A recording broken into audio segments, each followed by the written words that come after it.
فہم دین کے ناقص ہونے کی وجہ سے ہم بہت ساری ایسی چیزیں جو دین سمجھ کے کر رہے ہوتے ہیں وہ دین نہیں ہوتا، اور بہت ساری ایسی چیزیں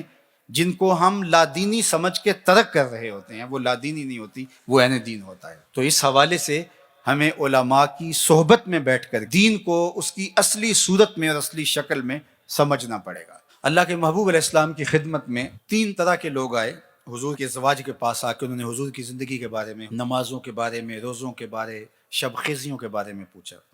تو ازواج مطہرات نے بیان کیا، انہوں نے کہا حضور علیہ السلام کے تصدق سے تو حضور کی امت کے اگلے پچھلے گناہوں کو معاف کر دیا گیا ہے، تو ہم تو اس درجے پہ نہیں پہنچ سکتے۔ لہٰذا ایک نے کہا کہ میں ساری رات عبادت کروں گا، سوؤں گا نہیں، اور ایک نے کہا کہ میں ہمیشہ روزہ رکھوں گا، اور ایک نے کہا کہ میں کبھی بھی شادی نہیں کروں گا، نکاح نہیں کروں گا اور تجرد کی زندگی گزاروں گا۔ جب وہ فیصلہ کر کے نکلے اور اللہ کے محبوب تک بات پہنچی تو حضور نے ان کو بلایا اور فرمایا کہ تمہاری یہ باتیں مجھے پہنچی ہیں، لیکن سنو، اما واللہ انی لاخشاکم للہ واتقاکم لہ، فرمایا کہ میں تم سے زیادہ اللہ سے ڈرنے والا ہوں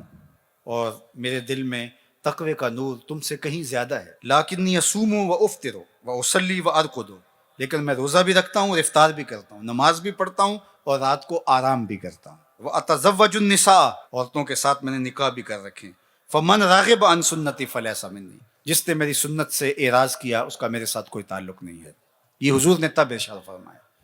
تو اب بعض اوقات ہم بعض معاملات کے اندر اس طرح حد سے تجاوز کر جاتے ہیں کہ وہ شریعت کی نفی ہو رہی ہوتی ہے۔ تو اللہ کے محبوب علیہ السلام کی اگر یہ حدیث ہمیں ملحوظ رہے تو ہم خود بھی اعتدال کے راستے سے نہیں اتریں گے، اور ایسا شخص جو اعتدال کے راستے سے اترا ہوا ہمارے نزدیک وہ معتبر اللہ کا ولی بھی نہیں ہوگا۔ کتنے ایسے لوگ کہ جن کا فہم دین تو ناقص ہے ہی ہے، اچھے مسلمان ہونا دور کی بات ہے، وہ اچھے انسان بھی نہیں ہیں، اور ہم ان کو سمجھتے ہیں کہ یہ پہنچے ہوئے ہیں، اور ان کے ارد گرد لوگوں کا ہجوم اور لوگوں کی کثرت ہوتی ہے، تو یہ ہمارا فہم دین ناقص ہے کہ ایسے لوگ بھی اس مارکیٹ میں چل جاتے ہیں۔ دین کو پوری طرح سے اختیار کرنا ہوگا۔ آپ اعتدال کی راہ پہ گامزن ہوں گے تو پھر ہر ایک کا حق ادا کر رہے ہوں گے۔ ماں اپنی جگہ پہ ہوگی، بیوی اپنی جگہ پہ ہوگی، دوست اپنی جگہ پہ ہوں گے، والدین اپنی جگہ پہ ہوں گے،